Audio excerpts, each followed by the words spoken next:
Hello and welcome to today's webinar.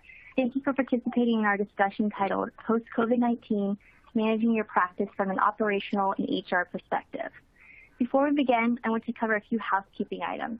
At the bottom of your screen are multiple application widgets you can use.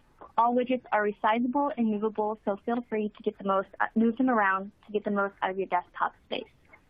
If you have any questions during the webinar, you can submit them through the private Q&A widget without disturbance to the program. An on-demand version of the webinar will be available approximately 1 hour after the program concludes and can be accessed using the same audience link that was sent to you earlier.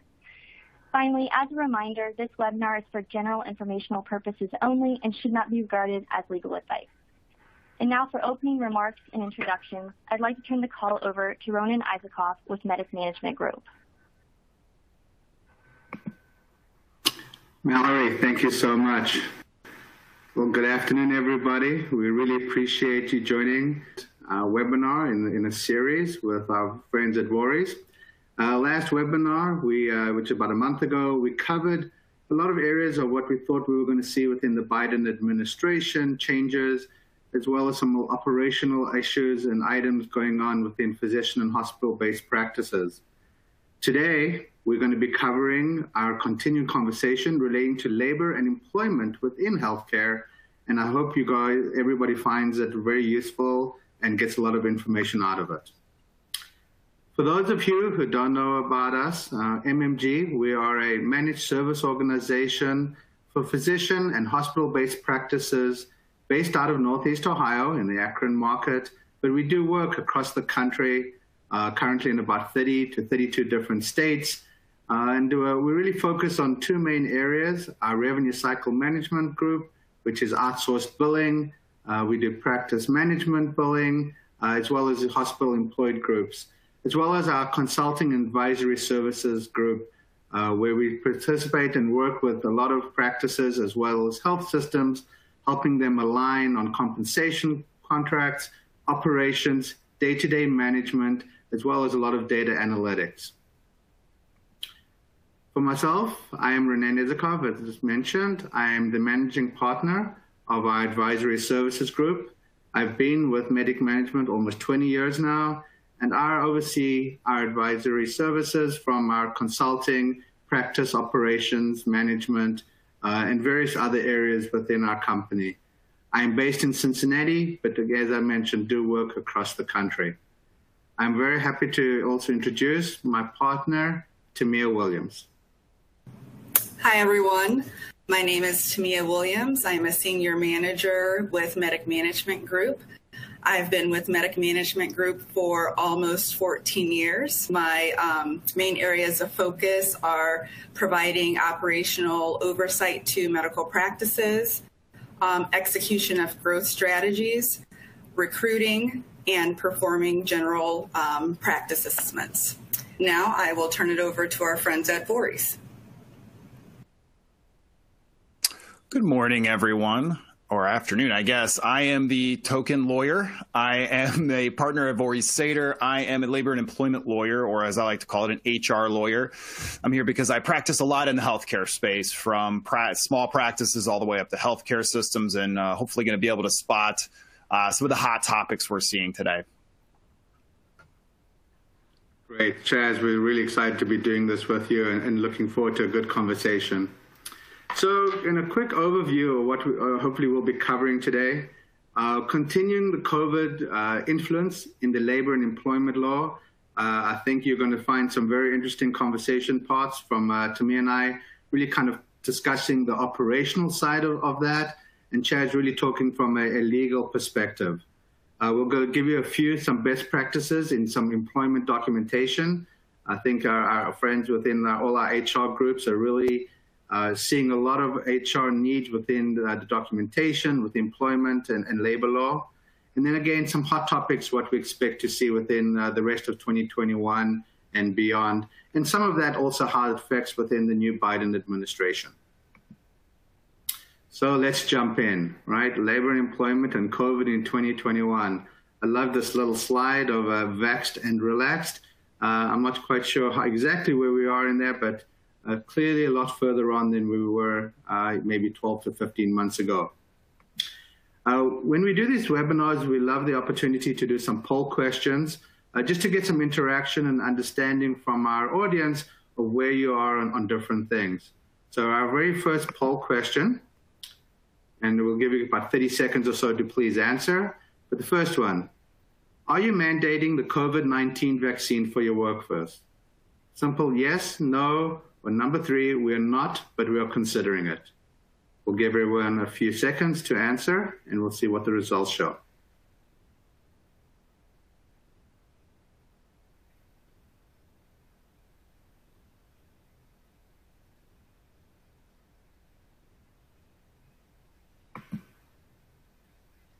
All right. Oh, jumped up. I think I just go back there. There it is. Okay. Sorry about that. So great. That's really interesting, right? So no one is, as of right now, no one's mandating the COVID vaccination.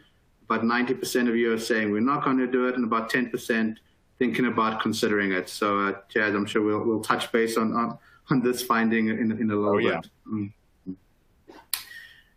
All right, so I'm going to jump in from what we're seeing from a pandemic effect on the healthcare workplace, really from an operation perspective. And I'm going to cover 3 main areas.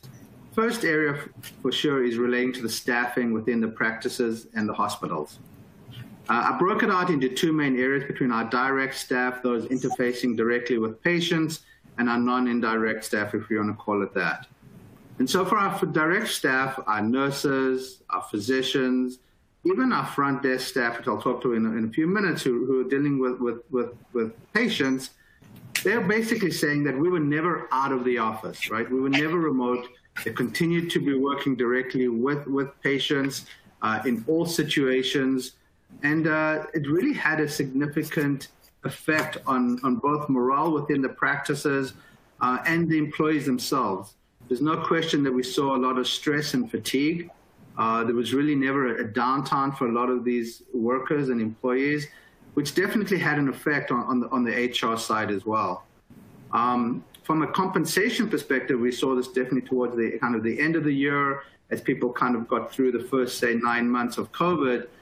They felt that there was a little bit of a disconnect between the work effort they were putting in and the tangible financial compensation. And this has led into kind of a next area of shortages, which I'm going to talk about in 2 minutes. From an indirect staff perspective, which I'm calling our non-direct staff, also split a little bit, because our front desk, which we think about from our offices, those first faces that you see when you walk into a practice, no matter where you are, they were still patient-facing. And for them, they had very similar consensus with the direct staff. They felt that they had to be at work. They felt an obligation to the practice or to the health system to help and be there for their patients and for their physicians and providers. For those that were not, that we call the CBO or the RCM work, and those staff workers, for the most part, we saw a pretty big split for those that were actually working completely remote, and those that continued to stay within the practice or within the hospital, but from behind the scenes. What we're starting to see right now is that many systems are continuing to keep that group, that indirect patient-facing staff, remote. One of the large healthcare systems in Illinois actually just announced last week about 12,000 of their employees are going to be permanently remote. They're not bringing anybody back. They will continue to be working from home, from the Starbucks, no matter where they are. As long as they have internet access, they're going to be working from home. And I think we're going to see a lot more continuation in that effect, between the split between those group that are front-facing and in the offices or in the practices, and those indirect staff that will have a big more shift towards remote workforce. The second area that we've been dealing with since COVID has been the significant staffing shortages. As I mentioned before, even with the stress and hard work from many of our staff, we've seen significant shortages, not just within our direct or our nursing staff, but also within our non-direct administrative folks. And I think there's 2 main areas that have really been driving that. One is the federal and state programs that in a way has been disincentivizing the hourly wage staff from working or finding similar jobs. as well as the reality that we're seeing some, especially now, some significant wage competition from the non-healthcare industry. We are seeing anywhere within our offices and within our practices between about 15 and 35% wage differentials or offers for many of our staff than where they are today. We just dealt with a group actually in the Atlanta area where this health system is offering about a $30,000 signing bonus for nursing staff. So LPNs and RNs are getting about a $30,000 signing bonus, and therapists are anywhere between the $10,000 and $15,000. Even within a lot of our own practices, we're having continued conversation, especially with our HR folks, about how to continue to find ways of incentivizing staff or finding new staff for our practices out of the ordinary or non-traditional pure compensation practices. Third, our practices are seeing significant volume increases. As we're getting through the COVID, we are seeing volumes coming back both from our primary care and our specialty groups, especially those that are doing procedures or different types of cases. Many of our patients had put things off through the end of the year, are now coming back in pretty good droves into the practices. Well, it's having a significant administration coordination of care effect on our staff, on our providers. And what also has been interesting is we're seeing a greater expectation from patients relating to the service and the outcomes, which of course works all its way back around to stress on the staff, which goes of course to then our HR issues and needs. Finally, I'm going to talk about kind of operational expenses. I think most of our groups have seen this, and we've talked about this in the past, but there's no question that we've seen additional operational expenses increases. Of course, in the early days, it was that initial outlay of costs for PPE needs. But now, of course, over the last few months, or even actually the last year or so, our work environment, the physical changes for patient flow that needed to be done, what we were doing in the waiting rooms, what we were doing in the offices, had a significant change in effect on the practices and our hospitals. And finally, the IT services to meet the telehealth needs. I know, again, we covered that a lot in our prior presentation and webinar, but the effect and the cost on IT has had significant changes as well.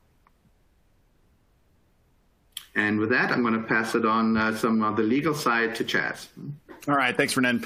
So COVID remains the hottest topic in 2021 in labor and employment. Not all that surprising. We're still seeing some issues, new regulations and things like that. Based on that poll, that's not atypical what I've seen. Most of my clients in the healthcare space, I think kind of surprisingly, are not mandating vaccination. Rather, they are encouraging and incentivizing vaccinations. And so let's talk there. To the extent that you want to mandate or you don't want to mandate, the law here is absolutely clear. You can mandate the vaccine if you want, and a lot of employers are doing that. I think it depends, though. From what I'm seeing, it's idiosyncratic to the area you may operate. Likewise, the temperature of your organization with respect to mandates of this sort. So when you talk about this topic, vaccination, it's fairly straightforward. If you want to mandate, you absolutely can. Now, there's a few different ways to do it. There are some legal issues that come up when you talk about actually administering the vaccine. So if you yourself as the organization is contracted to administer the vaccine, or you yourself are administering the vaccine, there are definite issues there relative to the ADA, disability-related inquiries and the screening questions. And so you have to proceed with extreme caution there. Now, the other way that I'm seeing employers mandate is simply by saying you have to be mandated to work here, or you have to be vaccinated rather to work here. And we are not going to administer that vaccine, but we're going to do what we like to call a card check, right? Let me see your COVID-19 vaccination card. And once those folks have them, that satisfies the mandate. That's an easier way to do it. It's less fraught with legal implications, and the way I recommend if you're going to mandate, you do. There still are labor and employment issues, of course, with any of this, and those come in the form of accommodations. There's several forms of accommodations, but really an accommodation, think of it as a change to a policy or a term and condition of employment based on a protected status. So here it would be a medical condition, right? The ADA, the Americans with Disabilities Act. Some folks can't get vaccinated, and they're going to come to you and say, look, despite your mandate, I can't get vaccinated. And likewise, you may have a pregnant individual, and that individual's been told by her healthcare provider not to get vaccinated.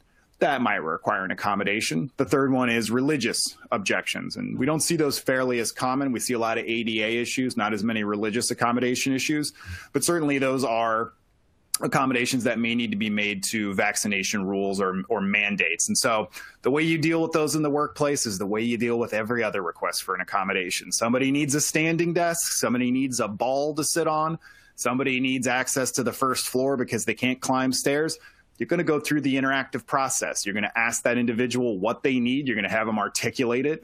And here I often recommend that you have standardized forms. I've got loads of forms, and I'll happily share them with anybody who wants them, but it really makes the employee articulate, hey, what do you need and why do you need it? And then you're going to follow up in a medical circumstance with the doctor, and you may get some background documentation to validate the need for the actual accommodation. What's trickier is where you have socio-political or personal objections to vaccine mandates, or even as we move down the list here, masking and things like that. Those are harder to deal with. There aren't as many legal pitfalls there. If somebody comes to you and says, hey, I don't want to get vaccinated because I don't want Bill Gates putting a chip inside me or something like that, right? We see all kinds of different objections. We've seen people quote esoteric legal codes. I had 3 clients come to me with employees who objected based on something called the Nuremberg Code.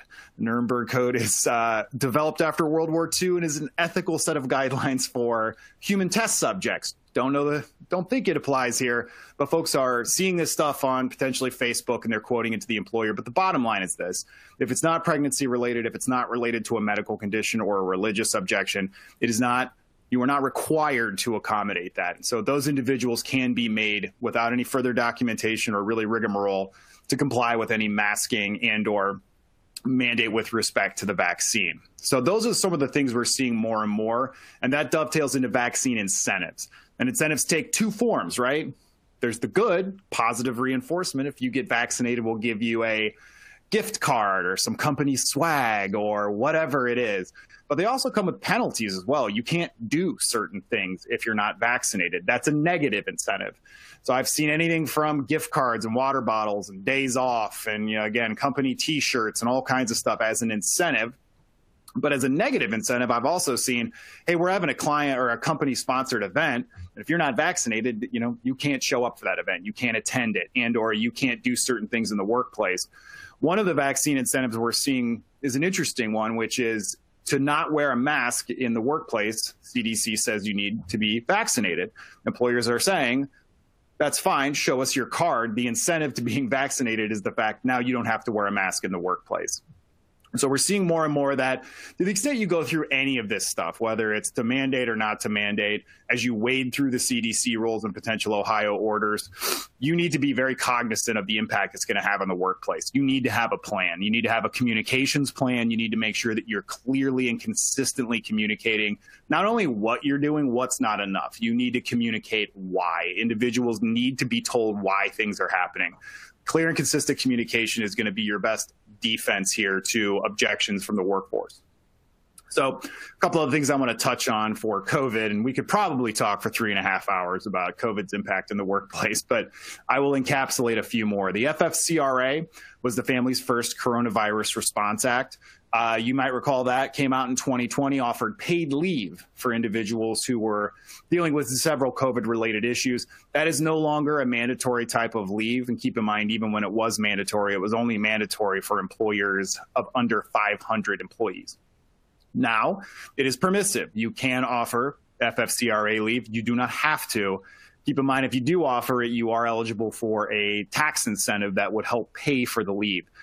My clients, what I'm seeing in the workplace is as vaccines become more and more prevalent, more available, clients are dropping FFCRA leave and saying, look, vaccines are out there. We have got a way to combat this. We're not going to offer this paid leave anymore because it is easier than ever to, in some employers' minds, avoid COVID-related issues, and instead are making people refer back to FMLA leave, which may be unpaid, which is unpaid, and or having them use their own personal time to deal with potentially like a quarantine or something like that. That appears to be the growing trend. For you guys to talk about return to work versus hybrid, I won't say much on that point because it sounds like much of your folks were probably still in the workplace. You were essential business, critical infrastructure, so largely allowed to remain open. But I will say this on return to work and hybrid issues. If you're going to go hybrid, and a lot of employers are, and to Ronnen's point, we see some of this shortfall, some labor shortages. One of the best incentives I've seen is remote work. And there are a lot of folks in the HR space that will argue that flexible work, remote work may be the next great workplace flexibility incentive. It may be a benefit, and offering that could incentivize somebody to take a job where you may not be able to find folks for that job. If you're going to do that, great. Just again, go through the analysis. Start with why. Why are you doing it? How are you going to communicate it? Have a policy in place that details what remote work looks like. How does it get taken away from a disciplinary perspective? Who gets it? Who doesn't get it? Objective criteria there within. So you're not having issues where somebody says, well, that person got to work remote, I didn't, and it's because I'm over the age of 40. You need to get ahead of that with objective criteria. And consider a lot of different things in this new environment. If you're hiring outside your state, do you know the laws of the state in which you're hiring? If you hire somebody in California, gasp, where they have all the laws, you are going to want to know what California's laws are if you hire a remote worker out there, because you're now going to be subject to them. And likewise, taxation issues. Here in Ohio, we have things called RETA, regional tax assessments, right? I work in Cleveland. I live in Akron. Who gets my taxes?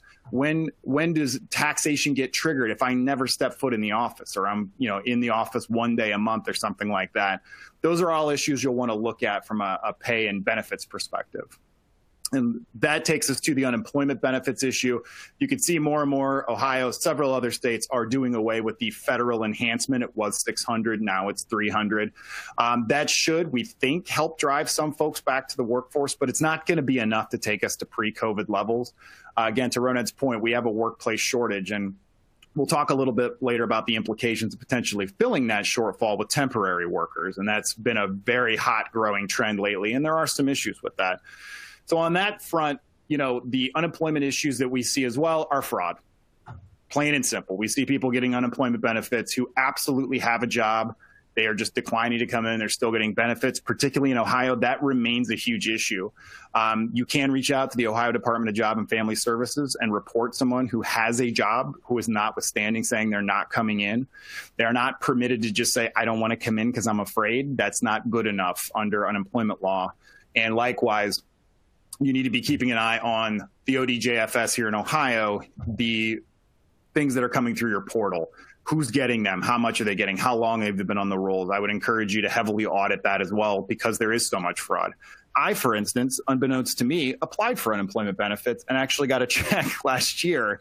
And that's a great example that there is a lot of this going on. So again, be cognizant of that, definitely exercise control over that, audit that, and that's going to be a good way to make sure that those folks who should be working come back to the workplace. And I am going to flip with that to Tamiya for best practices for progressive discipline. Thank you. So another hot topic in the healthcare industry, and we see it a lot, is best practices for progressive discipline. And we are going to kick this off with a poll. So when employees refuse to sign disciplinary forms, that discipline doesn't count. You have the option of choosing correct, incorrect, or this seems like a trick.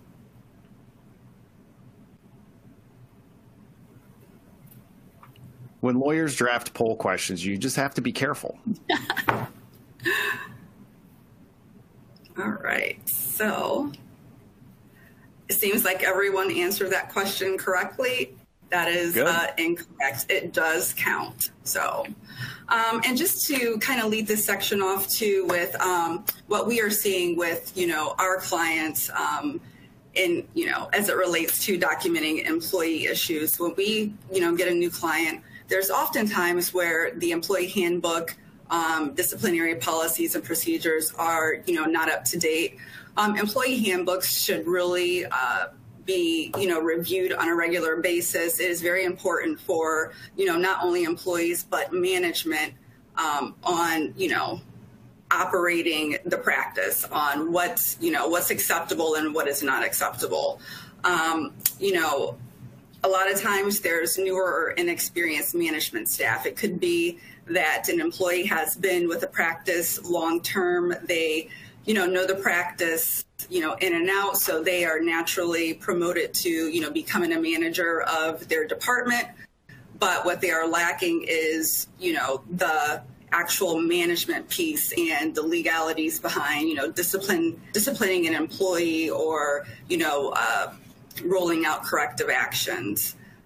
A lot of times, management staff don't know when to initiate the disciplinary process because they don't have, a clear guideline. How many times should someone receive a verbal warning before, we give them a written warning and write them up and place something in their employee file? Those are a lot of questions that we are often faced with and that we guide, management staff through.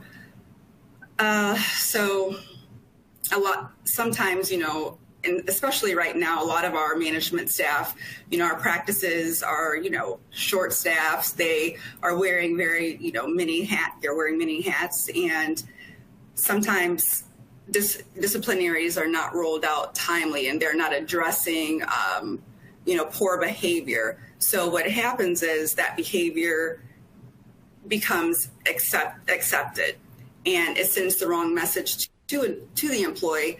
They may say they've been doing it this way for years, months. So we want to make sure that we are addressing, poor employee behavior or performance on a timely basis. Employees playing the PTO game for COVID-related symptoms. That has been a huge topic for our practices and a concern. How do they know that someone truly is symptomatic with COVID? Are they taking advantage of the system? And just that has put a lot of pressure on the clients. They want to, make sure that they're doing the right thing for their employees, but at the same time, just making sure that, employees are, being honest. So there's also lack of consistency of, the management team. A lot of times managers are handling situations different across the board. So it's very important to pull your management team together and, review the employee handbook so that everyone is on the same page, discuss the disciplinary pathways. A lot of times practices don't have the proper forms to use, or they don't have a uniform form, and they are missing, important information when it comes to documenting or, meeting with an employee. Another item is, recognizing unconscious bias. So sometimes managers may have worked with an employee for years. They've become friends, so they may be more lenient on that employee because, they have similarities. A manager may not feel a connection with maybe a newer employee, so they're going to be more hard and by the book. So it's very important that, management staff, they're treating employees the same across the board and not playing favoritism. So now I'm going to hand it over to Chaz to talk about the legal viewpoint on best practices for documentation. Thank you. Do you know everyone who likes documentation more than healthcare professionals? Lawyers. And I'm going to give you a couple of specific examples of why we like that so much. But I'm going to start off with what I think my kids would style some hot takes. Here's one. Lawsuits are unavoidable. You're probably going to get sued if you run a business for long enough. The best employers, my absolute best clients in the world, they treat their people amazingly. They do everything right. They still get sued. That is out there. That can happen. Recently in Ohio, there was a change in the law, changed how our discrimination framework worked, for lack of a better term. We saw 400 employment lawsuits, 400 discrimination and harassment lawsuits over the course of about a month and a half. This is a staggering figure. Folks woke up to find that they were sued and had no idea, no warning. They had really no idea what the suit was about. They just found a complaint sitting there. And here's the other hot take about lawsuits. They are, by their very nature, retrospective. When that complaint hits your doorstep, the facts are what the facts are. And documentation is the absolute critical best defense in a lawsuit. You getting your ducks in a row when the threat of a lawsuit is not there because you haven't been sued, but you can be at any time. So understanding that you're making that record every single day, you are making the record for what could be the defense of a lawsuit. And that's the single best reason I tell my clients, get your ducks in a row, get your documentation clean, follow some of these steps, because if and when you do get sued, I'm going to ask you for all this. And I want it to be clear. I want it to be consistent. I want to be able to play it like a musical instrument in your defense. But if it's clunky and bad, we're going to have problems. And so let's talk about the true cost of a lawsuit. You do get sued, right? It's not just the cost, right? It could cost you $100 to $200,000 to defend a lawsuit through a jury trial. There are very few opportunities in the employment setting to win outright prior to a jury trial. About 99+% of cases, employment cases included, are going to settle. And that settlement cost is going to be something that's not palatable. But you're gone and you're on the record you've got, and you got to deal with the facts you have at that point. But there's more. There's lost time and productivity. They are incredibly disruptive. Hopefully you've never been sued, but if you have, you know you're going to have to spend a bunch of time with me, and your employees are, and I'm going to ask them questions about things that happened 2 years ago on a subatomic level. And it takes time. It is disruptive to defend a lawsuit properly. Productivity losses abound as well. Folks start chattering about it in the workplace. You get scuttlebutt. You have people pulled out to go to depositions and things. So there is a real lost time and productivity component. There's also bad PR. Plaintiffs' firms are more and more savvy about running to, if you're down here with me in Akron, the Akron Beacon Journal, or the Plain Dealer, or Facebook, quite frankly, and crowing about these lawsuits and making hay and saying this organization discriminates, has a pattern and a practice of discriminating, and that's bad PR. And likewise, copycat suits. They're not all that common, but we do see certain boutique firms that once they get the hooks in, they find some issue, they're just going to keep ringing the bell if they can keep finding plaintiffs, because they know you have an issue with a particular subset of the way you do business. It's unavoidable. So again, this section is going to help you get your ducks in a row, bulletproof your documentation. So let's start with have a plan. I'm going to start with a quick example. Actually, this is a case I actually had. Employee accused of theft. Not accused. He 100% stole something. It was a computer. It was worth a lot of money. And so what they do, they didn't do much of an investigation, did a little investigation, but they'd done these investigations different places. This is for a retail location that deals with what's called shrink, right? So they're losing product. They investigate it, but the facts are there. They pretty much have it done. They know what happened, but in other circumstances, they'd investigated a lot more thoroughly. They documented better. They fire this individual. This individual files suit saying I was terminated not because of the theft, although I definitely did that. I was not terminated because of the theft. I was terminated because I'm a member of a protected class. Here it was Reisz. What happened? Slam dunk, right? We got this. Person, absolutely, we know the person did it. No, this case drug on, and it's because this individual was able to point to other individuals and say, these individuals who are outside my race, they did not investigate these, or they investigated these complaints far more thoroughly. They spent much more time.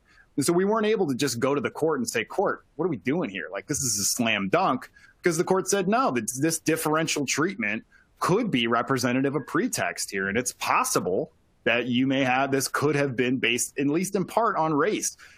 So those kinds of things, inconsistent documentation, can take a bulletproof lawsuit, can take a really good lawsuit and put some real holes in it, make it less defensible, because it leaves evidentiary gaps, right? If you've got a gap in your documentation, if the evidence has a gap anywhere, good plaintiffs' attorneys can drive a truck through it.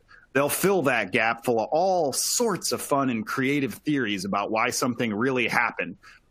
And you don't really have the evidence to suggest, no, that's not how it happened, because there are these gaps that you've created through your practices. So let's talk about the plan. What do I mean by a plan? You should have an actual plan, a protocol for investigations, for discipline. That could be as easy as just a flow chart. Hey, here's where we start, here's where we end. But here's what I'd recommend. Have a witness list. If you're doing an investigation, who are you talking to? Why are you talking to them? And who else should you talk to? As you go through an investigation, inevitably somebody's going to say, well, Mike said this thing or the other. Well, you should probably go talk to Mike. You should probably run everything to ground, and you should do your thorough investigation. Who's going to be interviewed? How are you going to interview them? The order sometimes is important, correct? Like, you might want to interview the actual person who's accused of something or the person who's complained of something first and work your way down the evidentiary trail thereafter. What order are you going to interview them? Who's going to interview them? Who's your interviewer? Is it going to be HR? Is it going to be their boss? Probably not. I would get an independent person if you could, somebody who's not emotionally wrapped up in it or factually wrapped up in it. Where's it going to take place? You going to do it on site? Cool. You can do it on site, but please do it in a place that is shielded from other employees' view where they can't hear you. A good investigation doesn't happen in the middle of the lobby with clients and patients and other employees all around. That has a lot of issues with it. Take them back to a room, close the door. Don't frog march them back there with 3 supervisors suggesting that this person is guilty of something. Do it discreetly. Do it offsite if you want. I don't usually recommend that. There can be some issues with that. The best story I have here is 2 managers decided, as part of a sexual harassment investigation, they're going to rent a hotel room and take this person who complained of sexual harassment to the hotel room to interview that individual. And that did not turn out well. That can look a lot like false imprisonment. It also sends just absolutely the wrong message. So in your plan, know where you're going to do it, who are you going to talk to, when are you going to talk to them. Also maintain confidentiality, but not complete confidentiality. You should not be telling employees, this stays between us, this, nobody else gets to know, because it's patently untrue. If somebody makes an allegation, or if you're investigating something, you will necessarily need to involve some information. So employees should know, as part of the confidentiality, that it will be kept as confidential as is possible, but you will need to divulge some information in furtherance of the investigation. Get a document list. What are you looking at? What kind of case is this? Is this an attendance issue? Well, you should probably have the attendance records. Is this a disciplinary issue? You should probably have the disciplinary history. Do you need this person's personnel file? Is it relevant? So get together in your head, hey, here's what I think I'm going to need in your list. When you go through your investigation, you should be taking, as you go, an investigation summary, right? Keeping notes of it. You can get statements if you want. Those are of dubious value. You can get direct statements from people and have them sign off on them. I tend to prefer to instead do the investigation, get a summary of what someone said, and then potentially ask that person to sign off that it's true and accurate, only because individuals will go on flights of fancy when they're describing something that happens, or a bunch of stuff that's absolutely not relevant, or a bunch of opinions that you don't need. And so that's the way I would typically go with that. I would keep everything factual in your investigation summary. What are your facts? What are your conclusions? What are your recommendations in this final document? Who's the decision maker? That's often an issue that comes up in what we do, where it's unclear. Like, who's the person who's going to say this person gets fired, if this person gets disciplined? Who is that person? Because the courts are going to want to know. And so there should be a decision maker identified. And then finally, retention. What's your retention policy? Ohio law just changed on the statute of limitations with respect to discrimination and harassment. You may have been keeping documents for 6 or 10 years in the employment setting, and you might not need to anymore. How long should you keep an investigation filed? Gold standard is usually 6 years in Ohio. The laws change. Those can be relaxed going forward based on that new legislation. But you should know how long you're going to keep them, who's going to keep them, where are you going to keep them. Can you keep them digitally is a question I get a lot. Yeah, you can keep them digitally. That's fine, unless there's something that absolutely has to be kept, in the original hard copy. And when you talk about these plans, you can have an overarching plan that you follow every single time, but make sure you follow it every time. Anybody who's involved in that investigation, who is doing investigations, should know what the plan is. It should all look very similar. It's not going to be identical, but it should look similar. Let me tell you a couple other things about this. When you talk about your investigation, why it's so important, it's because here's another, secret. I don't know that juries necessarily understand or care a whole lot about what the letter of the law says. They care about fairness. Fairness and equity. Was everybody treated the same? And that is what proper investigation and documentation does for you, right? So moving forward, you want to create these best practices. Once you're sticking to the plan, you can create standard forms. I've seen standard investigation forms. What do they have on there? Here's the date, time, and location. Here's the person, introduced. Here were the prefatory or introductory language. Hey, here's why we're here. Here's ramifications of what could happen. Here's our confidentiality statement. It's baked right into the form you're using, so you never forget to do it. Likewise, in these forms, only facts. I don't want your opinions. I don't want to know what you think. This person seems shifty. They seem like they're lying. That's not great stuff to put in investigation documentation from the objective investigator. That's more of a conclusion that could come later. But in your actual plan, your documentation, if it's that person was late, it's not that they came in all red-faced and we didn't see them before and so they had to have been late. It's like, well, here's what their clock-in says. Here's what people perceived. Here's what this person said. You're not drawing conclusions. You're just putting facts in the documentation, the who, what, when, where, how, and why of a particular circumstance.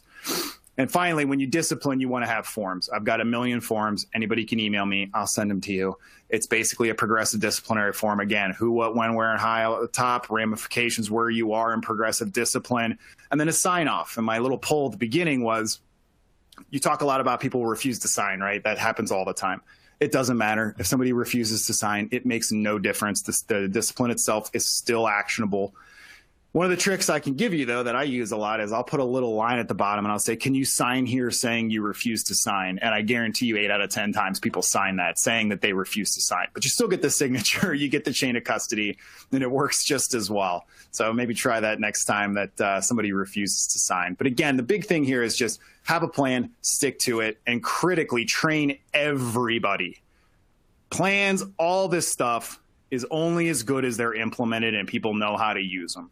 Managers, anybody involved in the process, supervisors, HR should all know what the plan is, what the policy is. To Tamiya's point, if you have a handbook, is it up to date? Does everybody know what it says? Do you read your handbook? Everybody signs off saying they read it. Do you know the people actually read it? Because I'll tell you, a lot of times they haven't. They think they know what's in there because some other manager told them something about how the time policy works. Read it. Do check-ins, do training. It doesn't have to be long. It can be a short little training every once in a while. Hey, guys, just want to let you know we're seeing some of this stuff. Here's what the policy says. Here's how you should funnel those issues up. Here's how we're dealing with those issues. And HR should be involved because HR sees the entire playing field. One manager may be doing this. This manager over here may be doing something completely different. And that is where HR is critical to align those two to make sure you're getting that consistent treatment across the board. And I say with everything here, compliance in every respect when it comes to HR law is a journey, not a destination. It is not set it and forget it. You have to consistently reinforce these topics with your workforce. Over to you, Tamiya. All right, so now we're going to talk a little bit about labor and employment. And we are going to kick this section off with a poll question. So, have you had issues with marijuana in the workplace, whether it be positive tests, disqualification of applicants, etc.?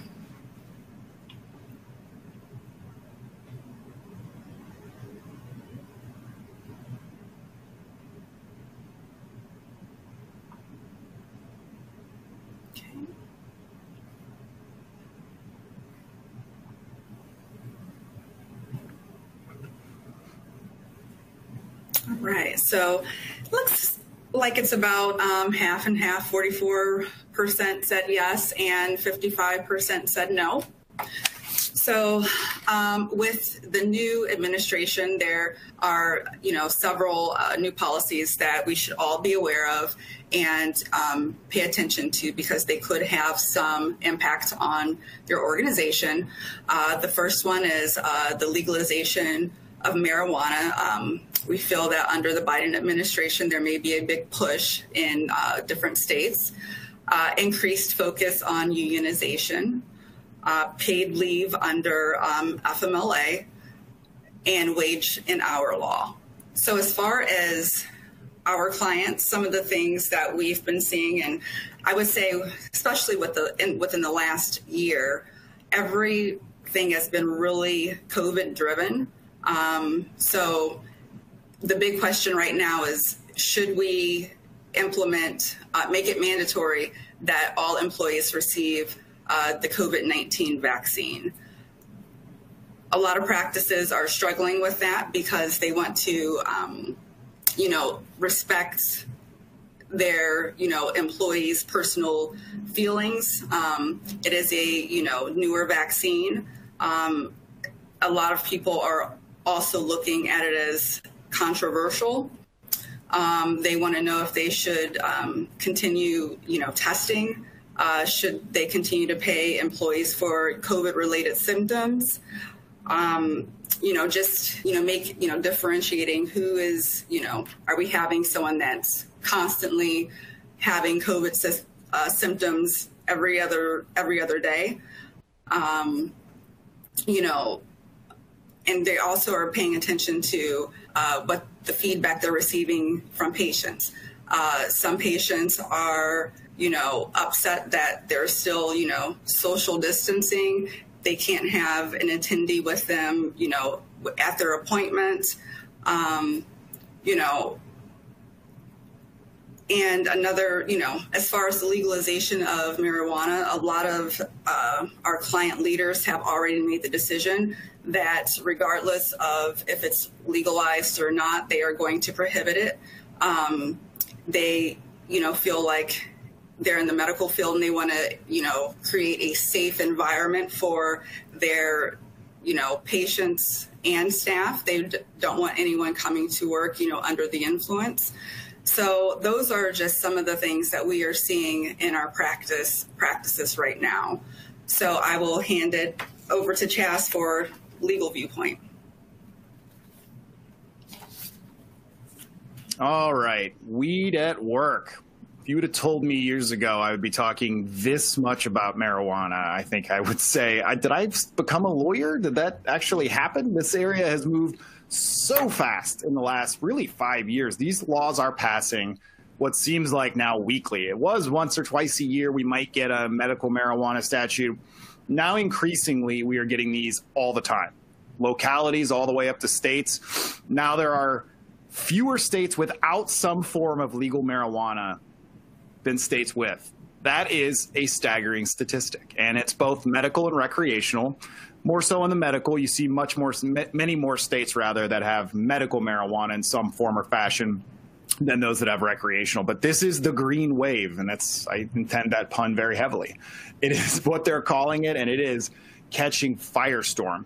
There's new legislation passing by the week, and now there's momentum in Washington. We're seeing, what's a shocking amount of bipartisanship on this particular issue. The goal of legalization at the federal level, which everybody thought potentially was never going to happen, now looks like it might actually happen. And here's the issue for anybody who's operating in this space. Multi-state compliance is extremely hard because every single state's laws are a little bit different. What I can tell you about all states' laws, though, is they have safety exceptions. You do not have to in any way, shape, or form countenance use, even off-duty conduct use in certain safety-sensitive situations, or if federal legislation or federal regulations say you have to test and you have to disqualify. That's the baseline where you should start. From there, you should look to your state's law. Several states, Ohio is not included in these, by the way. Ohio has no protection for marijuana usage, even if it's medical. Even if you have a medical, and here you don't have a prescription, you have a referral. If you've got a referral for medical marijuana in Ohio, you're not protected from employment consequences, right? You can be disqualified from employment, whether you test after an accident or whether you test negative, or I guess positive rather, for THC when you're being hired. Some states are different. There are multiple states that say you can't disqualify a person just because of the fact they're a medical marijuana user. And so you're going to need to be cognizant of whatever state you're in and what those laws are, because the last thing you want to do is have Sterling or whoever it is, or one of these companies running drug screening and background checks and find out that, somebody's got a possession charge and or somebody is an active medical marijuana user, and you just disqualify them because you're like, hey, weed's illegal federally, who cares? That can get you in hot water in certain states. So you got to be very careful about how you screen and when. based on a particular state's law. Not so much of an issue in Ohio. You should be thinking about these because some of the labor shortages we're seeing as well. I have clients in the manufacturing space particularly who are losing up to 30% of their workforce in certain states where recreational marijuana is legal, and they're really considering dropping THC from the panel testing and just going with reasonable suspicion testing based in the workplace, right? Biggest issue right now with marijuana is we don't know whether somebody's actively high. It's not like it is in the movies and it's immediately evident when someone's high. It's a little bit different, but you can implement a reasonable suspicion policy. You can train managers on how to spot signs of active intoxication or actively being under the influence of marijuana. But a lot of companies and a lot of systems, and health systems included, I have health systems that call me all the time talking about, hey, is there a way we can regulate marijuana usage in a way that's not going to disqualify large swaths of people? And the issue comes up like this. You have an A player, your ace, your absolute best employee. That employee fails a drug test. Could be maybe it was a weird workplace accident. It could be anything, and they had to get tested, and they fail, or you find out that person's a marijuana user. I get clients call me all the time saying, do we have to terminate this person? And the answer is no, you don't have to, but if your policies say you should and you don't, you're creating for yourself the potential for a discrimination lawsuit down the road. So think ahead of that. It sounds like some of you have had some of these issues. You are permitted to accommodate. You can accommodate somebody for medical marijuana usage, even in a healthcare system. You just need to be careful and you need to be thoughtful about how you do that. So if you haven't looked at your organization's response to medical or recreational marijuana, particularly off-duty conduct, you would never countenance it while on site, but you should. I'm going to move on to the most dreaded word in labor and employment, the U word, unions. Unionization was a hot topic under Obama. The Trump administration really made it less employee friendly. It was more difficult to unionize under Trump. Those legislations were all rolled back and continue to be rolled back. And now we have the PRO Act. If you have my little buddy there in the call out, that's Scabby the Rat. You've probably seen Scabby on a construction site where a union thinks that the unionization efforts are being stopped or hindered or they're acting unfair. You'll see Scabby out there. I've seen Scabby several times. I've seen it up in Cleveland every once in a while. And this act, for lack of a better explanation, is just that it's going to make it easier for unions to unionize, right? They're going to be able to form micro unions. So you could have a union of janitors and a union of this little clutch of nurses, and you could have your front office staff. You could have 10 unions, all comprised of 2 people in the workplace. And that is definitely a concern. It's going to make elections faster through the quickie election rule. So it's going to significantly shorten the time frame you as the employer has to respond to a petition. And it's going to limit through this gag rule, the way that you can communicate with employees about unionization. You can no longer have captive audience meetings and things like that. It permits neutral picketing.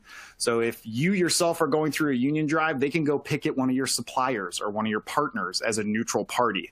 All not great PR, all highly disruptive.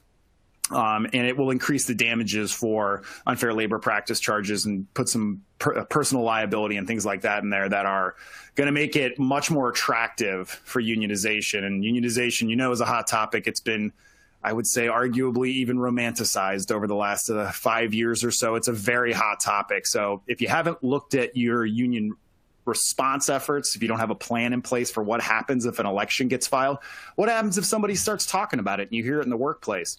You can't just fire that person. You need to have a plan in place. You need to talk to your lawyer about how you're going to handle that situation, or you're going to get flooded with unfair labor practice charges. You can also audit your workplace. Perfectly legal to do that. We do it all the time, going in on union sentiment if you think there's momentum growing within the workplace. But keep an eye out for this. Paid leave also so hot right now. The FFCRA, the first federally paid leave, came out last year, and the cat's out of the bag. I hate to tell you.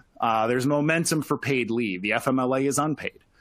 And several states, about 30 or so, and municipalities have some form of paid leave, whether it's paid family leave or just mandated paid leave of a mixed variety. And of course, every state's law is different. And so, again, if you're a multi-state employer, you need to be looking at your particular state. If you're in, say, Arizona or some of these other places, California, other places that have paid leave laws, and there's a lot of them, you need to figure out what they say, and you got to have a policy in place. If that applies to you, you got to make sure you have a handbook policy that tracks that law and says exactly what it's supposed to say. The Family Act is pending. Nobody names an act like Congress, right? The Family Act. I mean, who could say no to that? The Family Act is federally paid leave, paid off payroll deductions. It's basically insurance. Applies to all employees, not like the FMLA. It would apply to everybody. And it would provide 60 days of partially paid leave, again, funded through a payroll tax.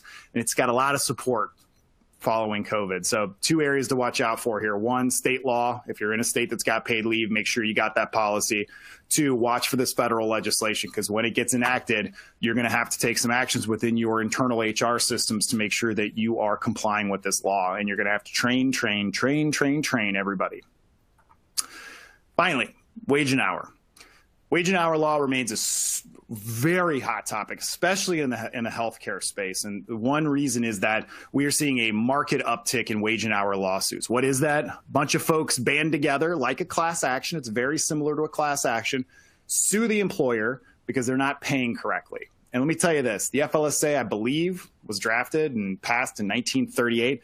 It doesn't exactly track the modern workplace very cleanly. And so it's very hard to comply with it. And where do we see it in the healthcare space? We see it a lot in the staff who are your typical non-exempt folks, your hourly folks. What happens? They miss a lunch, right? If you have an unpaid lunch, it's unpaid. It's got to be truly uninterrupted, 30 full minutes of uninterrupted time. If they even get so much as bothered during it, you very well may have an issue where that person now needs to get paid for the full meal period. So it's critical that you are all over the lunch breaks. And likewise, rounding policies, clock in and clock out. Hey, clock in whenever you want, but we're going to assume you're not working until the start of your shift. That's dangerous, right? People do stuff. They check emails. They do all this different things. They talk to people about work before the start of their shift. Maybe you have a rounding policy. You clock in 7 minutes before your shift, it rounds this way, and 8 minutes and up, it rounds that way. Those are a really hot topic because people, what they do is, like I said, compliance is a journey, not a destination. Put these policies in place, set it and forget it, and assume everything's going great. Nobody's actually auditing what the policy is doing in the workplace. Nobody's watching people clock in and out. They're not talking and training the supervisors. That has the potential for big time exposure. These cases are unbelievably expensive to defend, and they're being filed against mom and pop shops, small healthcare, practice groups, all the way up to the largest systems in the country. And I would be very mindful of that. If you've got independent contractors, likewise, we think under the Biden administration, it's going to be very difficult to categorize someone as an independent contractor. If you've got 1099s on the rolls, you're going to want to watch this space. You're going to want to audit your independent contractor agreements to make sure that they make absolutely clear that somebody is an independent contractor and they track the 6-factor test that's currently in place. It's too complicated to go in any great detail, but know this, it is going to be harder, I believe, under the Biden administration to classify somebody as an independent contractor who isn't somebody who is clearly an independent contractor, like a lawyer, like a lawn care company, somebody who's working in alongside your employees. It's going to get very difficult to categorize those folks as independent contractors. And the last bit, just because Tamiya mentioned it earlier, was just some ongoing COVID stuff.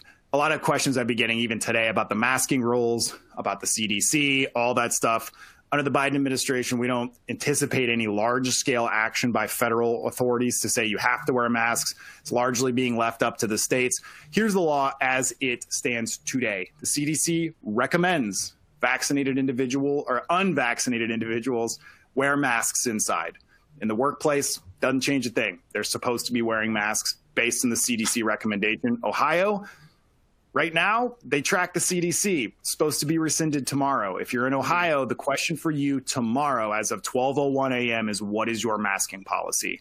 Are you going to force folks who are unvaccinated to wear masks, and how are you going to do it?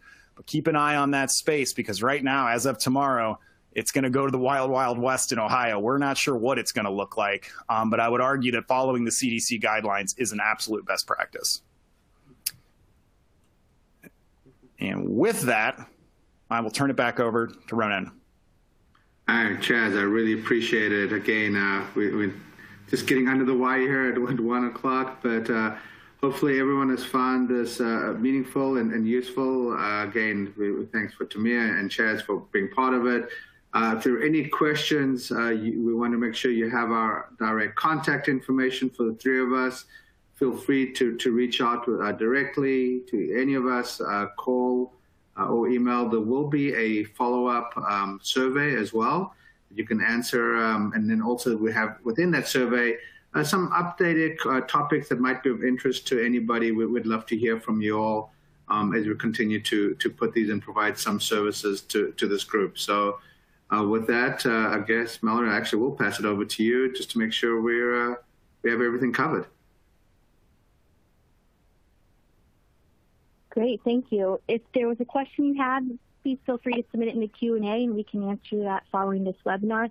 Again, like Ronnen said, there's a survey if you'd like to answer it there on your screen.